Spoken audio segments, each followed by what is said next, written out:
Hi guys, I hope you're doing well, and in this video we're going to be solving the latest paper, that is the FEB March 2022 paper for the IGCSE exam. Okay guys, so let's get started. Question number 1 says that a business person employs two people to make sandwiches to sell in a cafe. Okay, fine. As well as labor, which factors of production are involved in this activity? Okay, so the first answer option is saying capital enterprise land, capital enterprise only, capital land only, enterprise and land only. So the answer option would be the correct answer would be A, that is capital enterprise and land. Why? Because obviously when you're first of all you're employing people, but they've already mentioned that there's labor. A business person is doing that, which means that he's setting up a cafe, which is a sign of enterprise, right? Because enterprise means business. Capital, obviously, when you are setting up a cafe, you would need capital as well, in the sense that you will need machinery and equipment to make the sandwiches, apart from just hiring the labor. And land, obviously, you will need a place as well as the raw materials that will be required to run up that business. Okay, so the correct answer option would be A, because remember that if you are, as far as any business activity is concerned, any business activity will always involve all the four factors of production. So technically what this is saying is that all four factors of production are employed. They've already mentioned labor, but they're asking that what three others are employed as well, because they're saying a business person employs two people to make the sandwiches and obviously to sell in a cafe, which means that there's trading involved, economic activities involved. So for economic activity to take place, it is necessary that all four factors of production must exist at one time. Question number 2 states, why might a government choose to increase spending on healthcare instead of spending on building new roads? So, I mean, there are two options, either to spend on healthcare or to spend on new roads. Why would the government choose to spend more on healthcare? The financial cost of building new roads is lower. No, because otherwise they would have ended up. But guys, remember, you need to understand that when business decisions are made, whether they are business decisions or government decisions, any decision that is made is always made considering the benefit versus the cost, right? And when you make a decision considering the benefit versus the cost, you don't only look at the financial cost involved in making that decision, but you also consider the opportunity cost of that decision. So, for example, if the government is basically spending on healthcare, it would look at the fact that whether spending on healthcare would involve a lower opportunity cost or a higher opportunity cost. So the correct answer option would be C. The opportunity cost of spending on healthcare is lower, which obviously means that if the government is spending more on healthcare, the alternative benefits that it is foregoing, such as it could be spending on new roads, which the question is saying, that is lower, which means that the benefit that would have come from roads is much lower than the benefit that will come from spending on healthcare, and that is why the government choose to spend on healthcare instead of roads. So remember that those decisions that involve a lower opportunity cost will always be taken, because whenever economic theory suggests us, remember that economic theory suggests us that when decisions are made, it could be any decision, whether the decision is made by individuals, consumers, businesses, or the state, you are not only considering the financial cost of it, but you're also considering the opportunity cost of that decision. So if the opportunity cost of anything is lower, you will go ahead with that decision. So the correct answer should be C. Understood. As far as answer option D is concerned, it says the social cost of healthcare are higher. So the social costs are higher, then we shouldn't have actually went with healthcare, because the social costs are higher. It's simply, and remember that if the social costs are higher than the social benefits, then the decision shouldn't have been made, because if social costs are higher than benefits, it simply means that the society is worse off, because social cost includes the external cost as well, which is the negative cost on third parties, right? And if the opportunity cost of building new roads was lower, then we should have gone with roads. So the correct answer is C. And if the social cost of anything is higher than the social benefits, then we will not go with that decision, because that decision would mean, if social cost is higher than social benefit, then that decision would mean that the social benefits of the decision are lower than the social cost of that decision. So society will be worse off if it goes for that decision, right? Anyways, question number 3, and the government always consider the external cost. Remember that. So if the social costs are higher than the social benefits, it means that the government will consider it will factor the external cost into account.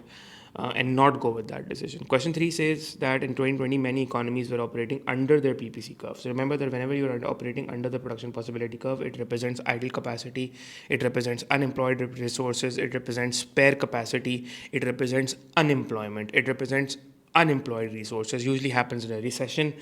So the answer to question 3 should be there was significant level of unemployment of resources. Like I said, it represents unemployment of resources, spare capacity, idle capacity. It represents there is, because you see, because let's take capital goods over here and let's take consumer goods over here. So let's say you are producing X1 consumer goods and let's say Y1 capital goods. So definitely you have the opportunity to produce more capital goods, right? If you utilize more resources, you have the resources, but you're not utilizing it. You could either produce more capital goods or you could, go up vertically up and produce, let's say, more consumer goods as well. But the thing is, that you're not doing that because you're not utilizing your resources effectively and your resources are underemployed. And one of the reasons why this happens is because of a lack of aggregate demand in the economy in a recession. Question number 4 says, which combination describes a public good? Public goods are those goods that are not provided by a free market because of the free rider problem. Free markets do not provide public goods because it is not profitable for them. And the simple reason is, the reason being the nature of those public goods, which is they are non-excludable and at the same time they are non-rivalrous as well. Non-excludable means that you cannot stop me from using it. If I am using it, I cannot stop anyone from using it because they are free of cost. Anyone can use it. And they're non-rivalrous, which means that if I use it, the benefit to others will not diminish, right? So for example, there's a street light outside my house and that's all lit all night.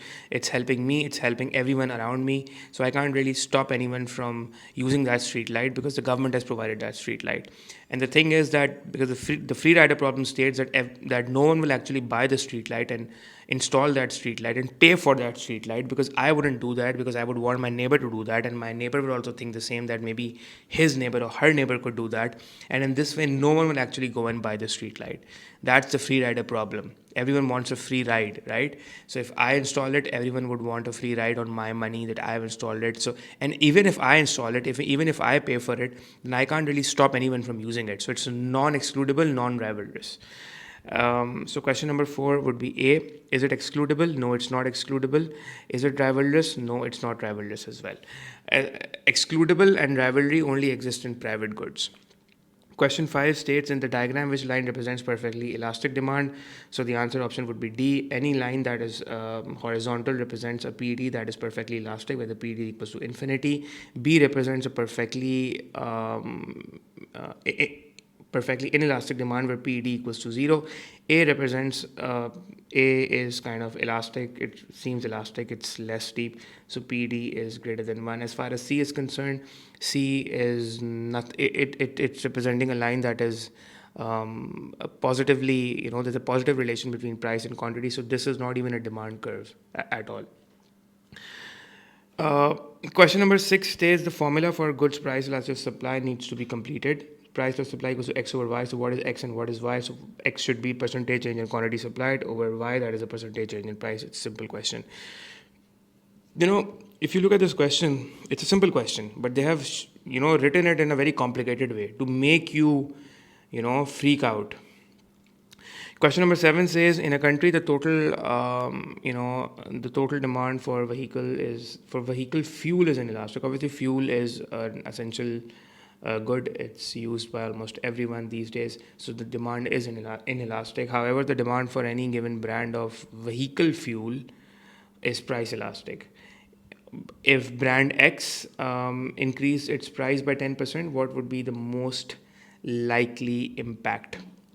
Okay, so what they're saying is that the total demand for vehicles is generally, as in the vehicle fuel, is inelastic, but the demand for any given brand of vehicle fuel could be price elastic. So let's say if particular brand increases the price by, let's say, 10%, what would be the most likely effect of that? So the answer to this question should be that, let's say if that brand's fuel is price elastic, so what would happen is that people will switch to other brands because there are substitutes, and for them the demand is inelastic. So the brand X consumers will switch to the other brands and their revenues will rise. So what will happen is that the revenue from other brands would increase. This should be the answer. Uh, Consumer spending on vehicle fuel would not decrease because in general they would. Maybe consumer spending on the vehicle fuel for brand X would go down, but not in general. The prices of other brands would fall. We can't really say that because the price changes depends upon the changes in the demand and supply conditions. The revenue from brand X would not rise; it would fall, and because you're assuming that it's price elastic. So the answer option should be D. Remember that whenever the PD is less than 1, if we increase the price, the revenue should go up, and if we reduce the price, the revenue should go down. If the PD is greater than 1, that is, it is elastic. If we increase the price, the revenue should go down, and if we reduce the price, the revenue actually goes up, right? These are the general rules and which are applied in this question. Question number 8 states a medical report that outlined the disadvantage of eating sugar caused the demand for sugar to decrease. Okay. However, producers of sugar were not able to adjust their supply quickly and continued producing sugar at previous levels. Okay, fine. How would this likely? Okay. So what they're saying is that let's suppose that this is the demand for sugar and this is the supply of sugar. And let's say sugar is traded at a quantity of Q1 and the market price is, let's say, P1. Now, what happens is that maybe, because let's say a report said that sugar causes diabetes. So what happens is that demand would shift inwards to, let's say, D1, right? Remember that whenever demand shifts inwards, it always shifts at the same price because the price is not the reason why the demand is shifting. There are other non-price factors that has caused the demand to shift it. So demand shifts at the same price, and as a result, the new demand is Q2. But this is not the equilibrium. So what is happening is that if your supply would be inelastic, I mean, it's not the producers are not able to adjust the supply quickly, which means that the market does not reaches the new equilibrium. Now, what will be the new equilibrium? We need to know that first. The new equilibrium will be the point where D1 intersects S. So technically, this should have been the new equilibrium. That is, let's say, QX and PX. This should have been the new equilibrium, right? And why does this new equilibrium arises? As in, what's the reason why this new equilibrium arises? And so right now, what's happening here is that since the demand falls, I mean, this was your old quantity demanded as well as your quantity supplied, but now this is your new demand, right? So let's say that if I assume that your old quantity that was traded in the market was 100 units, and now the demand is, let's suppose, 70 units. So there's a shortage of 30 units in the market. There's a surplus of 30 units in the market. So basically, supply is more than demand. So there's a surplus of 30 units. Now the market would automatically adjust. Automatically adjust means that the price mechanism, PM stands for price mechanism, would automatically ration out eliminate this surplus by adjusting the prices in the market on its own automatically. That's what Adam Smith claimed through the invisible hand, and prices would actually fall to help the market adjust automatically at the new level of equilibrium, that is PX and QX. That is how the price mechanism actually works. But I mean, because we know that when prices would start falling, what would happen is that when prices would actually go down, prices would actually start falling, and when prices would actually start falling, it would cause an extension in demand. Yeah, so what will happen is that when the price goes down, what will happen is that when prices would start to go down, it would basically cause an extension in your demand, and when prices would go down at the same time, what will happen is that when prices go down, it would cause a contraction in supply until a new equilibrium is reached at QX and PX. So what I'm saying is that this was your old demand, this was your old supply, and your demand falls, right? This was your old price, your demand actually falls, and now this is representing your surplus. To eliminate this surplus, prices have to go down, and when prices keep on falling, they start falling. What happens is that it causes an extension in your demand. It causes an extension in your demand. At the same time, it causes a contraction in your supply until this new equilibrium is automatically reached, right? So that is why this should ideally have been the scenario. But this thing is that they're saying that producers of sugar were not able to adjust their supply quickly and continued producing at the sugar at previous levels. What would likely have happened in the market for sugar? So obviously it would have resulted into an excess supply. So 8 should be C. Clear? Guys, question number 9 says that interest rates are basically falling. How might this affect consumers? How might this affect consumers' saving and spending? So, if interest rates fall, savings should go down. Why? Because the rate of return is going down. So, interest rates for the savers is the rate of return because you deposit money, you earn an interest on it. So, savings should fall. So, the answer should either be A or B. So, you cancel out C and D. As far as spending is concerned, the spending must rise. Why? Because if interest rates go down, the cost of borrowing should go up, and consumers will borrow more, firms will borrow more. So yeah, spending will rise. Consumer spending will rise, investment spending will also rise. So 9 should be B. Question number 10 says in the diagram D1 S1 represent the demand supply of labor. Remember that when you see a question like this, when you see so many when you see a diagram and so many different lines are drawn, there's an entire paragraph. So you break the question down. You're like, okay, fine. D1 S1 represents the demand supply curve. Now you look at the demand supply. You're like, okay, then this is the D1. This is your S1, right? And then you see what's given. So this is your equilibrium, as in your equilibrium workers that are employed in a certain industry they're talking about, or the economy they're talking about, depending on whatever the question is saying. And W indicates a legal minimum wage. And basically, this is your minimum wage, right? Okay, fine. So an influx of immigrant labor causes the supply. Obviously, because of immigration, the labor supply will rise. So your labor supply rises from S1 to S2. Now, what they're asking is how many people will be employed if the minimum wage legislation is then abolished. So, as far as the minimum wage legislation is concerned, remember that let's suppose if S2 did not happen, if the supply didn't shift to S2. So, as far as this is concerned, this was your market wage rate. So, I'm writing it WM, standing for market wage rate, and this is your minimum wage rate. So, at WM, how many people are employed? 5 million people are actually employed. But if the if wages are set at the minimum wage level, if the government sets a minimum wage, the quantity supplied of labor will be 6 million. That is, 6 million people will be willing and able to work at this wage rate, while the firms will only be demanding 4 million people. So this represents this 2 million people, that is 6 minus 4. 2 million people will be unemployed. So how many people will be employed at the minimum wage? Only 4 million people will be employed at the minimum wage. Now, if the minimum wage is actually abolished, if this minimum wage is abolished, then how many million people will be employed? If the minimum wage is abolished, then only 5 million people will be employed. As in, basically, if minimum wage is abolished, then what will happen is that the market wage rates will prevail. Remember that whenever minimum wage rate will be removed or abolished, whatever the market wage rate is, and at that market wage rate, whatever the equilibrium level of labor, employment of labor is, that will actually prevail. The market wage rate and the equilibrium labor employed, that is the number of workers that are employed at that wage rate, at, let's say, WM, at the market wage rate. But in this question, they are saying at the same time what has happened is that there has been a rise in the supply of labor, which has caused your supply of labor to rise from S1 to S2. So obviously now how many labor will be employed? Now 7 million workers will be employed. Because if you abolish the minimum wage, if you abolish WMin, that is, if you abolish the minimum wage rate, then obviously the market, whatever the market, according to what the market demand and supply is, that will prevail, right? But the reason why minimum wages is imposed is that we don't care about what the market demand and supply resulting wage rate and is. We only consider, you will only pay what the government has imposed the minimum wage rate. That is what firms are actually asked to pay.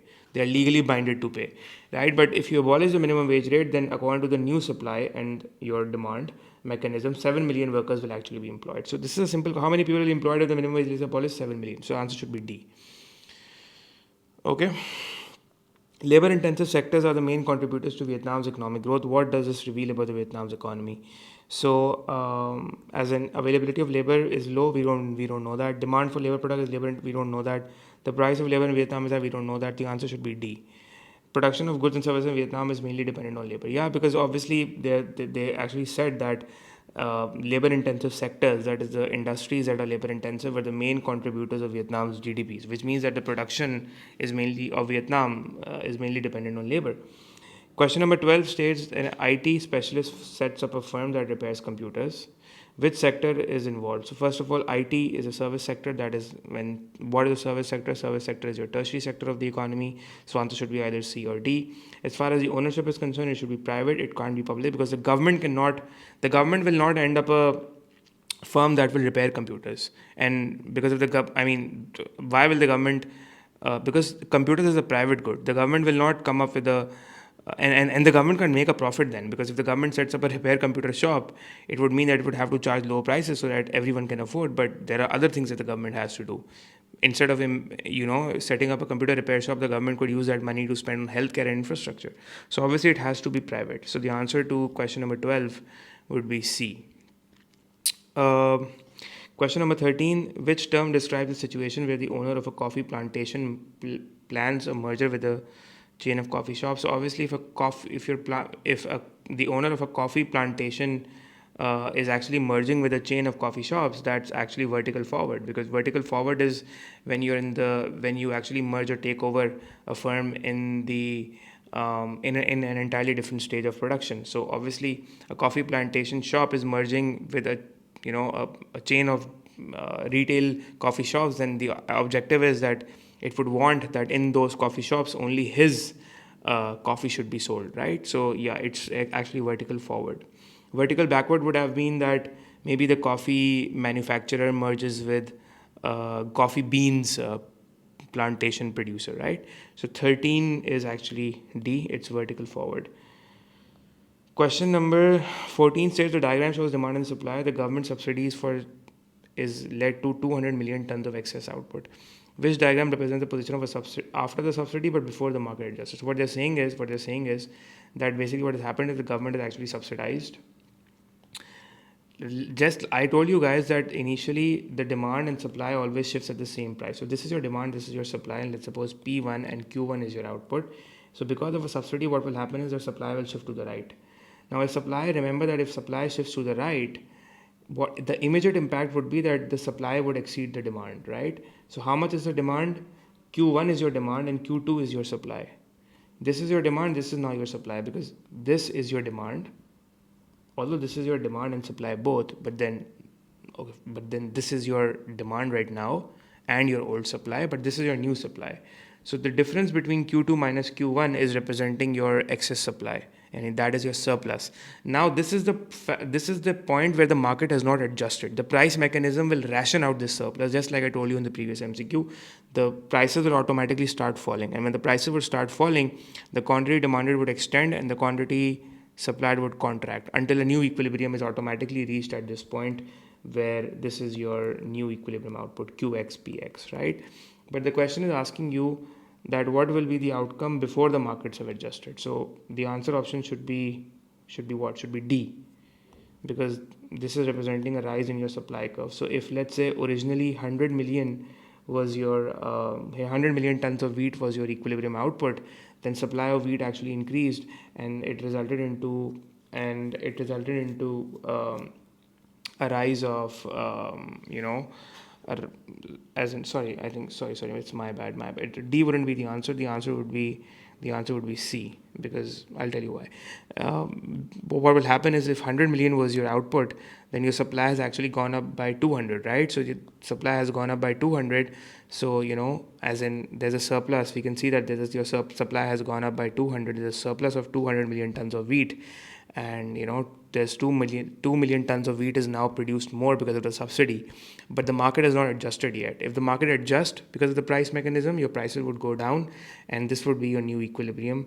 And basically what will happen is that when prices would go down, your quantity demanded would extend from 100 to 200, and when prices go down, the quantity supplied would contract. We know that there's an inverse relation there's a direct relation between price and quantity supplied. So when price goes down, your quantity supplied goes down as well. So quantity supplied would contract, and this would be basically a new equilibrium, right?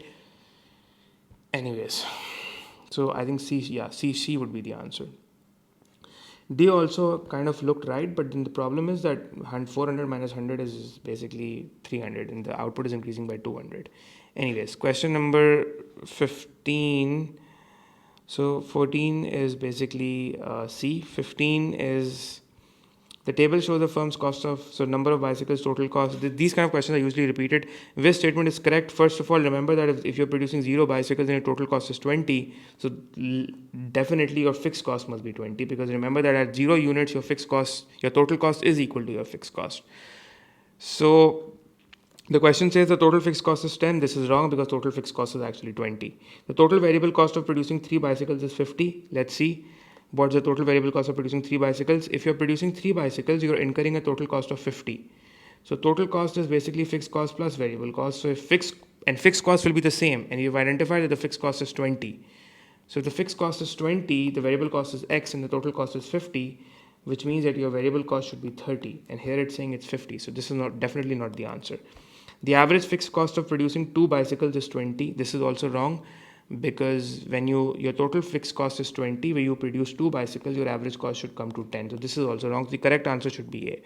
The average cost of producing 4 bicycles is 15, and we can actually see that as well, because the average cost equals to total cost divided by the number of units that you're producing.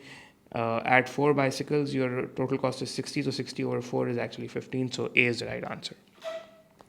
Question 16 says, what is not likely to be a conflict between government's macroeconomic aims? We know that certain aims do conflict with each other.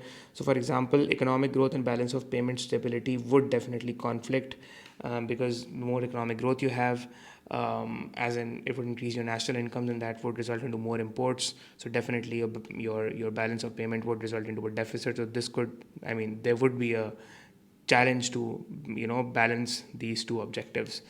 As far as full employment and low inflation is concerned, yes, this would also be a problem, because if you try to achieve full employment, because in a recession your economy is away from full employment, it's below full employment. Now if you want to increase aggregate demand and achieve full employment, you increase AD, and that actually causes demand per inflationary pressure. So there's a conflict as well over here, right? So A and B are cancelled out. As far as D is concerned, it is stable prices and low unemployment. Now obviously if you basically try to reduce, as in you try to, let's say, how can you reduce unemployment? You would actually reduce unemployment as in low unemployment, right? So a low unemployment could be that you either reduce your aggregate demand or you increase your aggregate supply. But then obviously, as in it would again conflict, because if you try to, let's say, reduce or maybe you could say that if you try to increase your employment, let's say, if you try to increase your employment, we know that inflation and employment always conflict with each other. So if you try to increase your employment, it would actually result into inflation as well.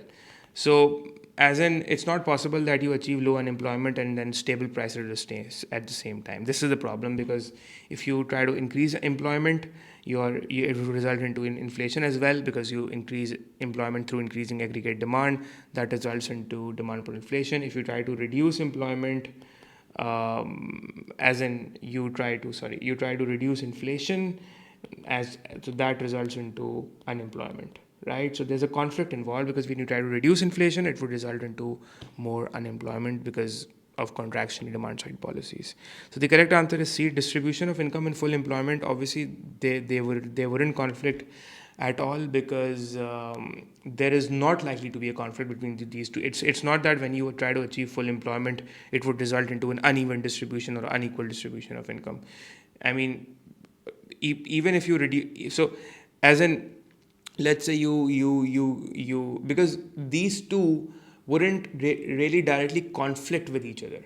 It's not that you can't really achieve them at the same time. You could actually increase your aggregate demand and come up and help the economy achieve full employment. At the same time, you could also achieve an even or an equal distribution of income through giving more welfare benefits, or let's say through a more progressive system of taxation, right? Through implementing more progressive taxes instead of regressive indirect taxes. So yeah, they wouldn't really conflict with each other. Now, so the answer to question number 16 should be C, what is not likely to be a conflict, right? As far as question number 17 is concerned, remember that when you're talking about a conflict, it means that if you try to achieve one aim, the other aim is compromised. So if you try to achieve full employment, it's not that redistribution of income would be compromised. But if you try to achieve economic growth, the BOP stability would be compromised. If you try to achieve low inflation, then full employment might be compromised. Because the problem is that if you try to achieve low inflation through reducing the aggregate demand, it will result into a recessionary impact, and firms will then lay off labor. So you will then move away from full employment. And if you try to achieve, as in, let's suppose you try to achieve price stability, then at the same time you can't really achieve low unemployment, right? Because as in you try to achieve price stability, you make sure that your inflation, let's say, is low, right? You want your inflation to be low, right? And then you come up with contractionary demand side policies, then obviously it will result into unemployment. So it's not that you will not be able to achieve low unemployment, it will result into unemployment because if you implement price stability through contractionary demand side policies. Question 17 says, what will reduce income inequality? Income inequality will always reduce through a more progressive system of taxation. Should be the answer, because progressive taxation, what it does is that it taxes the rich more, as in the burden of tax or the proportion of income that they pay in taxes of the rich is more than the proportion of tax burden out of their incomes that the poor pay. So that results into a more even distribution of income. So it reduces the inequality, it bridges the gap between the rich and the poor. So B should be the right answer. Question 18, a government decides to increase the rate of growth of domestic production through expansionary fiscal policy. The rate of growth of domestic production means the rate of economic growth through expansionary fiscal policy. Expansionary fiscal policy would mean increasing the government spending and reducing taxes. Which combination of measures will it use? Decrease the money supply, obviously, is a monetary policy. You cancel that out. Increase the money supply, this is also monetary policy. You cancel. There's no need to even read these because these are monetary policies. C, and either it should be C or D. So 18, decrease taxes and increase government spending. Yes, this should be the answer, because decreasing taxes and increasing government spending is an expansionary fiscal policy. Expansionary fiscal policy would actually increase the level of aggregate demand and increase your real GDP and cause economic growth in the economy. So 18 should be C. Question number 19 says the table shows economic indicators for an economy over a period of 1 year. Which indicator most likely caused economic growth? So economic growth, you guys remember that it's caused due to economic growth basically means increase in real GDP or increase in national income. It's caused because of a rise in aggregate demand or a rise in aggregate supply. So obviously saving will actually not result into, in fact, it would kind of temporarily reduce your AD, because a rise in saving would actually cause a foreign consumption. So this shouldn't be the answer. Inflation is inflation. If it's demand per inflation, yes, that causes economic growth because AD is rising. But then, I mean, there's inflation at 1% and there's other factors that have a higher percentage. So obviously those will be of higher weightage, because the question is saying most likely. And plus, maybe if it's in that sense, C shouldn't be the answer, because let's look at the other options as well. Unemployment will definitely reduce economic growth, not increase it. So A should be the answer. Investment is a component of AD.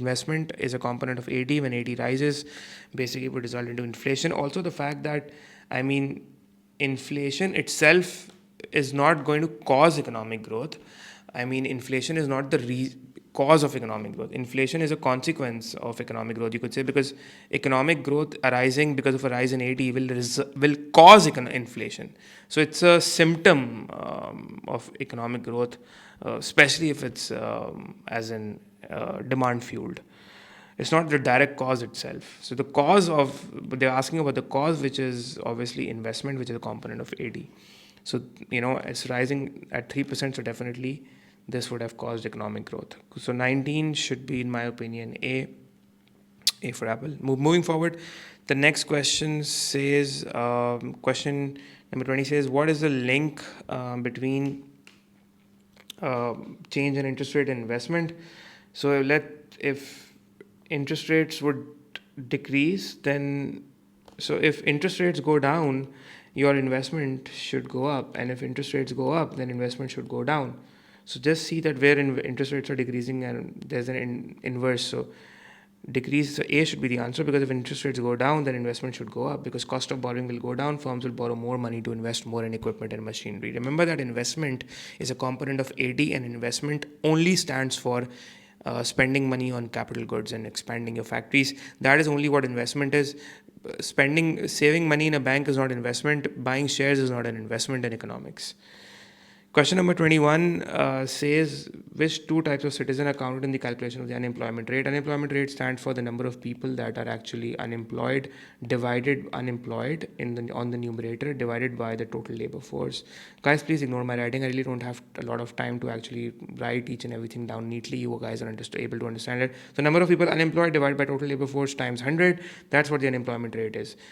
Total labor force include people who are willing and able to work, and who are economically active. It includes people who are actually employed plus those people who are actually unemployed. So it includes the employed and the unemployed both. Number of people unemployed basically refers to those people who are jobless right now, but they are seeking work. So it's important for them to actually seek work, which makes them economically active as well, because they are seeking work. They're willing and able to work, seeking work, but temporarily they are not able to find any job. Which two type of citizens are counted in the calculation of unemployment rate? Full-time students. So obviously full-time student is not even part of a labor force. Why? Because they're excluded from the labor force, because they are full-time students. They are studying full-time. They're not seeking work, neither they're willing and able to work.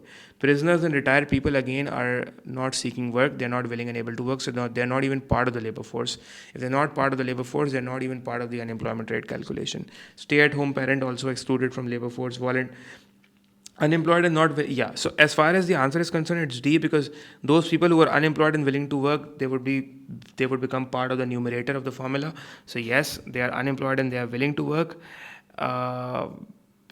so they are part of the calculation. And as far as employed, yes, they form part of the denominator, that is the total labor force, so they would be included in the calculation as well. So which two type of citizens are calculated in the calculation of the unemployment rate? So when you're calculating the unemployment rate, you actually take into account the employed people and the unemployed people both. Employed people under labor force and unemployed people in the numerator.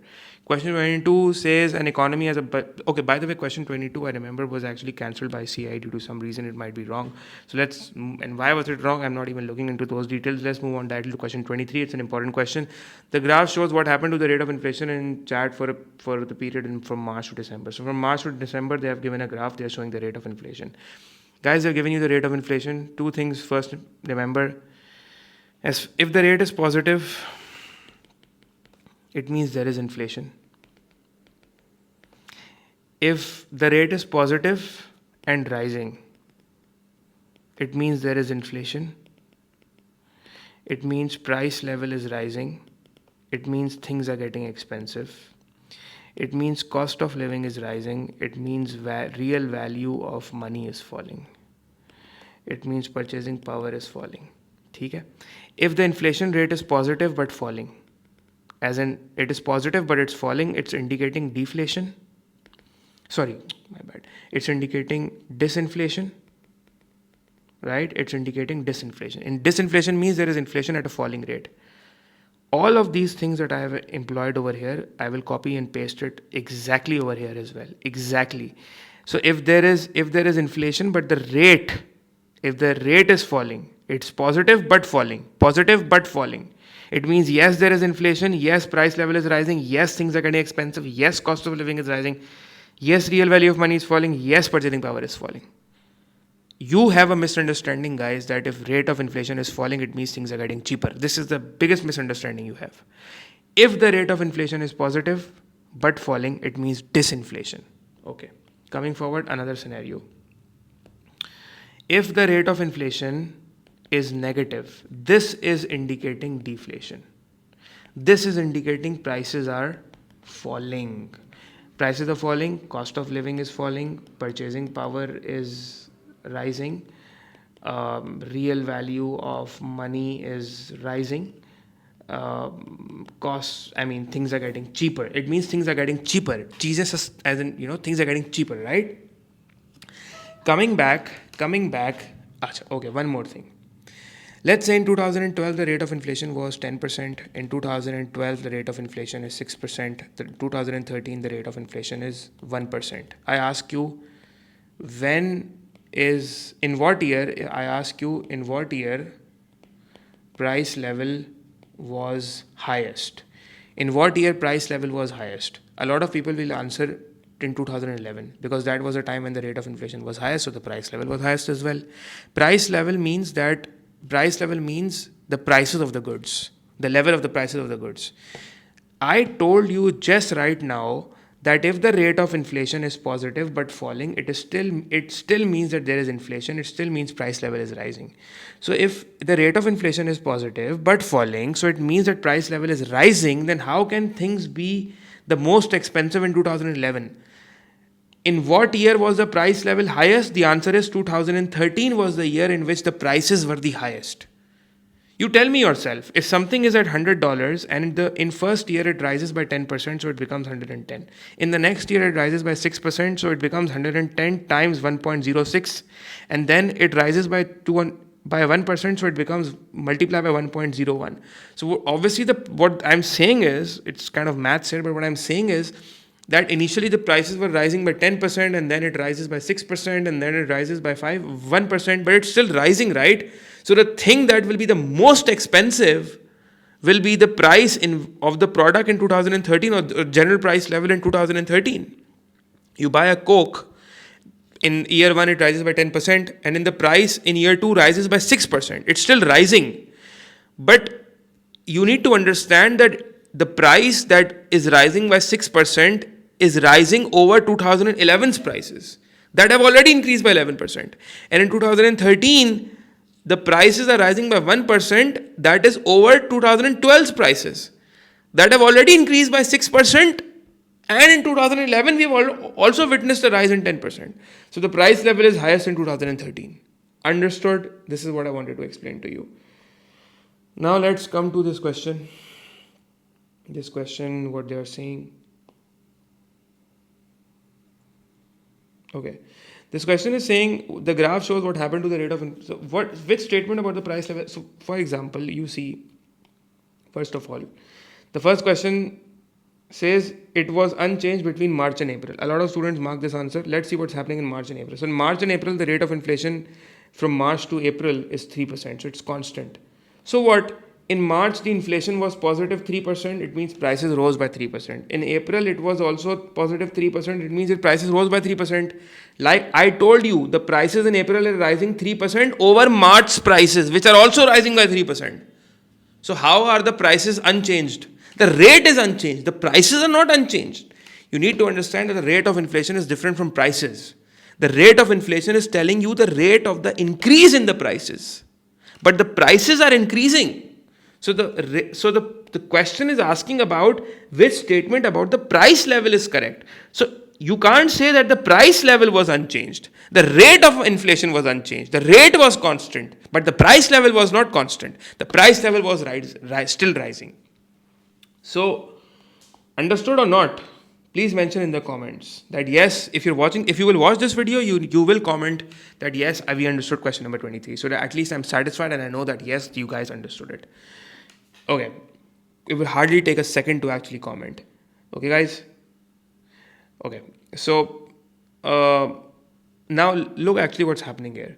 So from March to April, we see that initially the inflation rate is positive and then it basically falls, so it's basically disinflation. Think simple. This is the best rule for inflation question. Think simple. What do you need to think? From March to April, the inflation rate is positive. You ignore the rate. You ignore whether it's 3%, 2%, 1%. It's irrelevant to us. It's positive. Positive means there is inflation. Rate is irrelevant right now. It's inflation. So from March to April, there is inflation. From the mid of April to December. From the mid of April to December, the rate is negative. From this entire April to December, we see that if you look at this graph, this region, this entire rate is negative, right? Although yes, it's fluctuating, but then it's not that it becomes positive. The rate is going up and down, as in initially it was negative at let's say 3.1%, then it's negative at 2.2%, and then again let's say it falls, as in the rate is negative at 3.1%. The negative rate is fluctuating, but still it's negative. So if the inflation is negative, remember that if the rate of inflation is negative, it means prices are falling. Prices are falling. And if the rate is consistently negative from mid-April to December, it means that generally the prices in the economy in Chad is actually falling, and things in general are getting cheaper. So obviously the things would be the cheapest in December because we witnessed a continuous decline in price level till December.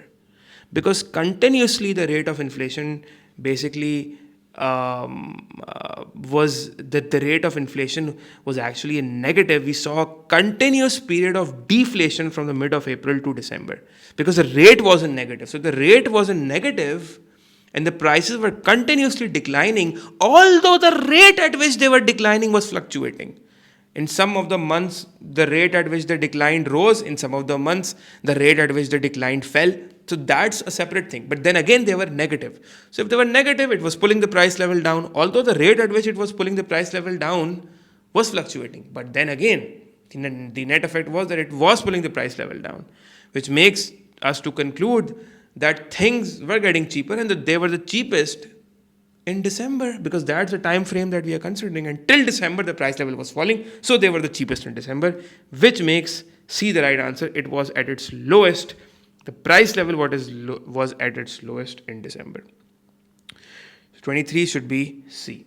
Question 24. The Human Development Index is one indicator of a country's living standard. What is included? HDI, remember, ranges from 0 to 1. The closer it is to 1, the better the country's living standards are. HDI stands for Human Development Index. It is a composite index that consists of GDP per capita.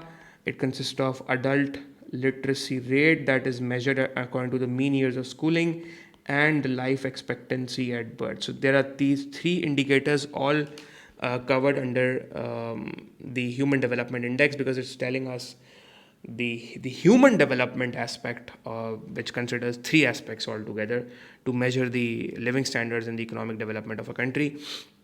So in that sense, by the way, what do you really mean by the mean years of schooling? So mean years of schooling are basically your average, you could say, average number of completed years of education of a country's population, that is, let's say, 25 years or older, right? But then that according to the definitions, that actually excludes the years that are spent in repeating the individual grade. So what we are saying is that when you're saying that the average, it refers to the average number of completed years of education, of the population that is aged 25 years or older and older, right?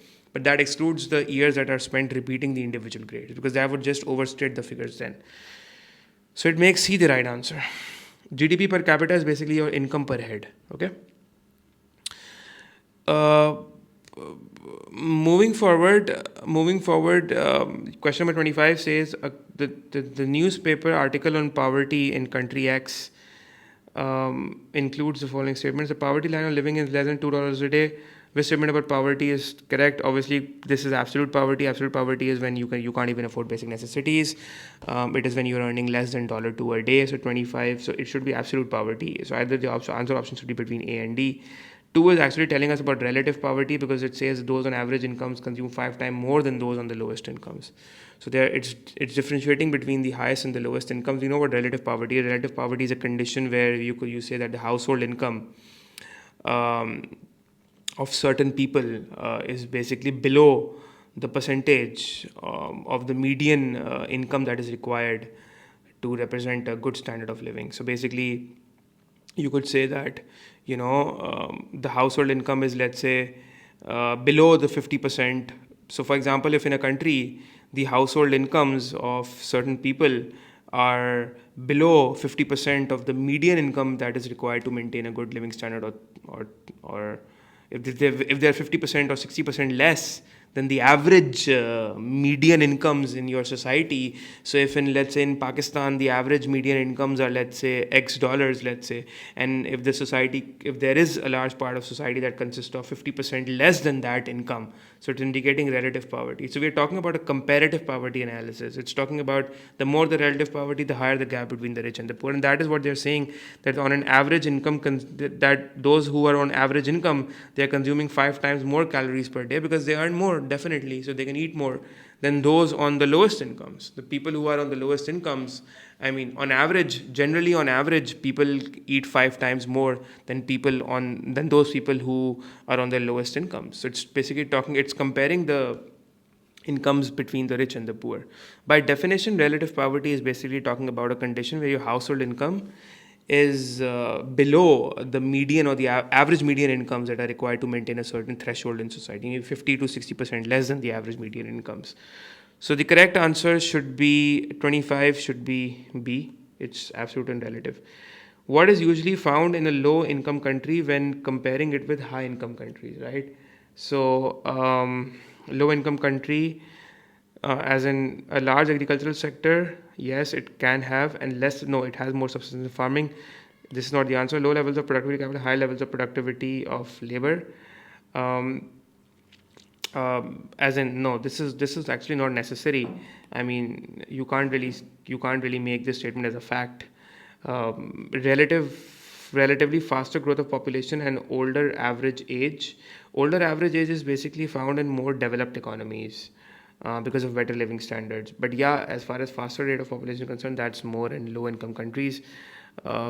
Considering those low income countries are developing economies or poor countries, the correct answer should actually be D, because yes, in low income countries there is low levels of saving, because when your income levels are low, you actually save more. You actually save less and consume more, because obviously your incomes are not enough to they don't actually leave you with any income to actually save after you have spent. And yes, you have a less skilled workforce, and your skilled workforce is less. There's more dependence on primary sector, and yes, there is low levels of saving because of low incomes. Basically, that's the main reason why your saving level is low. And in developed economies or high income economies, yes, saving levels are high. So 26 should be D. And like I said, B wouldn't be the answer, because in low income countries, yes, you can't really comment about the fact that there's low levels of productivity of labor and high levels of productivity and as in low levels of productivity of capital, high levels of productivity of labor, uh, because as in, in a low income country, because productivity of labor and as far as productivity of capital is not dependent upon the income levels of the countries. They're dependent upon various other factors. So this is kind of vague. You can't really comment on this. It can be possible, but there are other answer options that certainly make it more likely. Okay. So question number 26 is done. So D is the right answer. Question 27. A country removes all tariffs on imported goods. What is the benefit? So yeah, import prices will fall. 27 should be B. Simple. You remove the tariff, you remove the import tax. Definitely, import price will go down.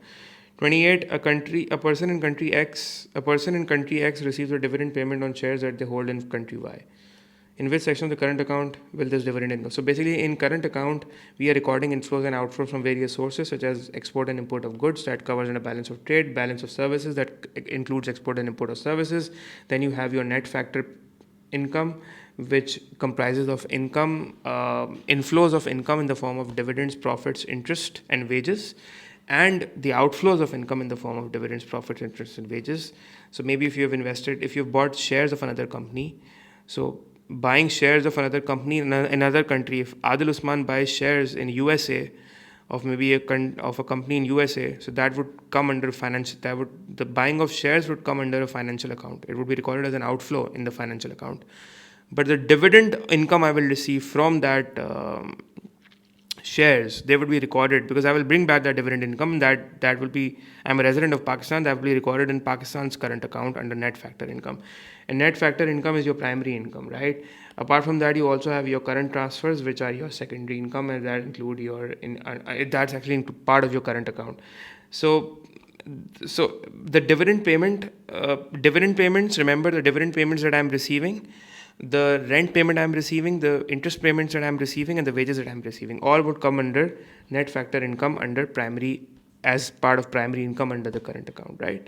So yeah, I mean, this is it.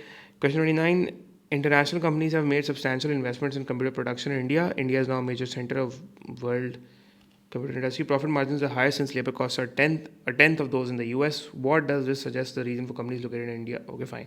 So why are companies located in India? Because of obviously, access to cheaper land? No. This is not what they have mentioned in the case. Availability of capital investment and availability of investment fund is certainly not the reason. Comparative wage rate is the reason, and that is what they have mentioned above in the case as well. Question 30 says, this was an easy question. Question number 30 says, the UK wants to increase exports to the US. Which action will most likely achieve this? Borrowing US, no, not at all. If you borrow, borrowing US dollars from international bank, this is absurd. This doesn't make sense. Placing a quota on imports, no, not at all. This wouldn't increase. This would actually reduce imports into the UK, but not increase exports. Selling US dollars to buy pounds, if you sell US dollars to buy pounds, as in it will appreciate the pound and it will make things worse for you. So it will actually reduce exports then, because if you appreciate the pound, it will reduce exports.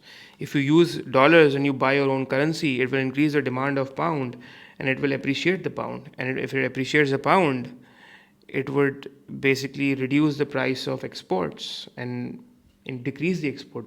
As in, my bad. It would actually increase the price of exports and reduce your export revenue in that sense, right? So the correct answer should be B, because if you devalue the pound, so let's say if a pound is worth, let's say, $3, and now you devalue the pound to, let's say, $1.5.